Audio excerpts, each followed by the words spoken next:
सोचिए, एक ऐसा इंसान जो सिर्फ आपका पैसा, आपकी मेहनत और आपका भरोसा चुराने के लिए इंटरनेट का इस्तेमाल करता है। आखिर उन स्कैमर्स के दिमाग में क्या चलता है? ये वीडियो देखिए और जानिए वो सच जो आज तक छिपा हुआ है। नमस्ते दोस्तों, आपका स्वागत है हमारे चैनल पर। आज हम एक ऐसे मुद्दे पर बात करेंगे जो आजकल हर किसी के लिए खतरे की घंटी बन चुका है, डिजिटल फ्रॉड। आज हम जानेंगे कि ये स्कैमर्स कैसे सोचते हैं, कैसे प्लान बनाते हैं और कैसे आपको और मुझे अपना शिकार बनाते हैं। इस वीडियो का मकसद आपको सचेत करना है ताकि आप सतर्क रहें और अपने पैसे, अपनी जानकारी और अपनी पहचान की सुरक्षा कर सकें। ये वीडियो सिर्फ एक चेतावनी नहीं है, बल्कि एक असली सच्चाई है जिसे आपको समझना जरूरी है। अगर आप कभी भी ऑनलाइन रहते हैं, चाहे शॉपिंग करते हो, बैंकिंग करते हो या सोशल मीडिया का इस्तेमाल करते हो, तो ये वीडियो अंत तक जरूर देखिए। डिजिटल फ्रॉड क्या है? डिजिटल फ्रॉड या ऑनलाइन धोखा एक ऐसा अपराध है जिसमें लोग इंटरनेट के जरिए आम लोगों को धोखा देते हैं। इसमें फर्जी ईमेल्स, कॉल्स,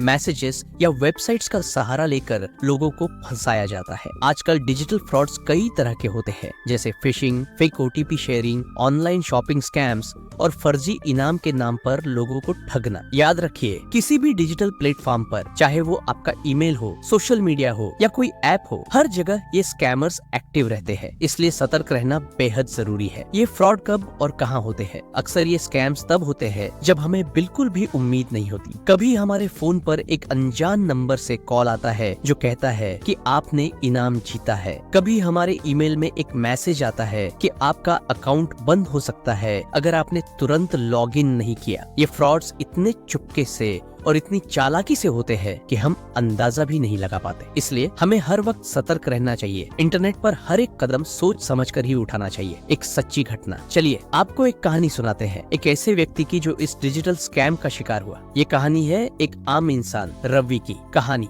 रवि एक मिडिल क्लास आदमी था जिसे नए गैजेट्स और शॉपिंग का बहुत शौक था। एक दिन उसके फोन पर एक SMS आया, मुबारक हो, आपका नाम लॉटरी में निकला है और आप जीत चुके हैं 1 लाख रुपए। रवि की खुशी का ठिकाना नहीं था। उसने तुरंत उस SMS में दिए गए लिंक पर क्लिक किया और वहाँ कुछ अपनी पर्सनल जानकारी भर दी। अगले दिन उसे फिर एक कॉल आया जिसमें उसे कहा गया कि उसके अकाउंट में पैसे ट्रांसफर करने के लिए एक छोटा सा प्रोसेसिंग चार्ज लगेगा। इस पर भी रवि ने भरोसा कर लिया और पेमेंट कर दिया। कुछ ही दिनों बाद उससे पता चला कि उसके बैंक अकाउंट से कई हजार रुपए गायब हो चुके थे। तब रवि को समझ आया कि ये सब एक स्कैम था, लेकिन तब तक बहुत देर हो चुकी थी। ये कहानी सिर्फ रवि की नहीं है, बल्कि हर साल हजारों लोग इसी तरह के स्कैम्स का शिकार होते हैं। इसलिए जरूरी है कि हम इन तरीकों को समझें और उनसे बचने के उपाय जानें। स्कैमर्स कैसे काम करते हैं? स्कैम की प्लानिंग। स्कैमर्स अपनी योजनाओं में बेहद शातिर होते हैं। वो पहले अपने टारगेट को समझते हैं। ये तय करते हैं कि किस तरह की स्कीम चलानी है। क्या आपको अमीर बनने का लालच देना है या फिर डर के सहारे आपकी जानकारी चुरानी है?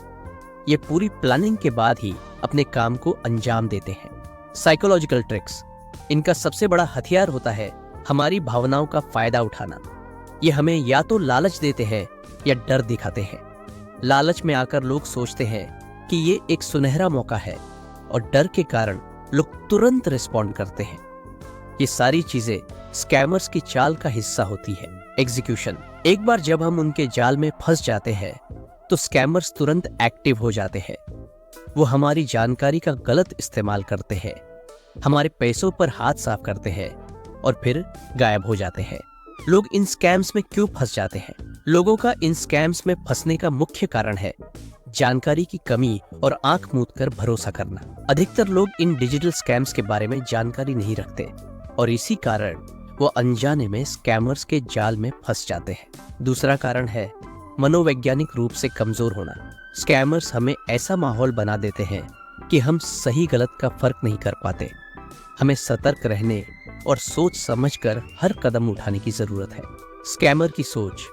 अब सवाल ये उठता है कि एक स्कैमर आखिर क्या सोचता है? क्या उसे किसी तरह का पछतावा होता है या ये उसके लिए सिर्फ पैसे कमाने का जरिया है? फिक्शनल स्कैमर का नजरिया। एक स्कैमर सोचता है कि ये उसकी ट्रिक है। वो लोगों को ये भरोसा दिलाना चाहता है कि वो उनकी मदद कर रहा है या उन्हें कुछ बड़ा दे रहा है। असल में वो सिर्फ ये देख रहा होता है कि वो कैसे आपके पैसे पर हाथ साफ कर सकता है। स्कैमर के दिमाग में कोई गिल्ट नहीं होता क्योंकि उसके लिए ये एक प्रोफेशनल गेम है। वो लोगों की भावनाओं के साथ खेलता है और उन्हें बेवकूफ बनाकर अपना फायदा उठाता है। खुद को कैसे सुरक्षित रखें? तो दोस्तों, अब सबसे बड़ा सवाल ये उठता है कि इन स्कैम्स से हम खुद को कैसे बचा सकते हैं। इसके लिए कुछ सरल परंतु प्रभावी उपाय है जिन्हें अपनाकर आप सुरक्षित रह सकते हैं। टिप्स: कभी भी ओटीपी किसी के साथ साझा न करें। ओटीपी केवल आपके लिए है और कोई भी सच्चा संस्थान आपसे इसे साझा करने की मांग नहीं करेगा। अगर किसी लिंक पर क्लिक करने का मन हो तो पहले उसका यूआरएल चेक करें और उसे वेरीफाई करें। कभी भी संदिग्ध लिंक पर क्लिक न करें। 2 फैक्टर ऑथेंटिकेशन का हमेशा इस्तेमाल करें।